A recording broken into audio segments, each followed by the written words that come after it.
ഏറ്റവും സിമ്പിളായിട്ട് എങ്ങനെ റാഗി ദോശ ഉണ്ടാക്കാം എന്ന റെസിപ്പിയുമായിട്ടാണ് ഞാനിന്ന് വന്നിരിക്കുന്നത്. ഏറ്റവും ഹെൽത്തി ആയിട്ടുള്ളൊരു ഫുഡ് തന്നെയാണ് റാഗി. അപ്പോൾ വീഡിയോയിലേക്ക് പോയാലോ. 2 കപ്പ് റാഗി, 1 ടീസ്പൂൺ ജീരകം,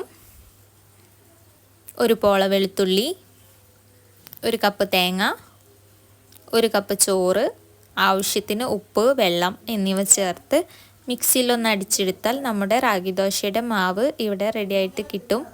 അതിലേക്ക് ഒരല്പം വെള്ളം അധികം ചേർത്തിട്ട് വേണം മാവ് റെഡിയാക്കി എടുക്കാൻ വേണ്ടിയിട്ട്. ഗ്യാസ് കത്തിച്ച് പാൻ ഒന്ന് ചൂടായി വരുമ്പോൾ അതിലേക്ക് വെളിച്ചെണ്ണ ഒന്ന് പുരട്ടി കൊടുക്കുക. എന്നിട്ട് നമ്മുടെ ദോശയുടെ മാവ് ഒന്നൊഴിച്ച് റൗണ്ടിലൊന്ന് പരത്തി കൊടുക്കുക. അടച്ചു വെച്ചിട്ട് വേവിക്കുക. 5 മിനിറ്റ് കഴിഞ്ഞ് തുറന്നിട്ട് അതിലേക്ക് കുറച്ച് വെളിച്ചെണ്ണ പുരട്ടി ഒന്ന് മറിച്ചിട്ട് വേവിക്കുക.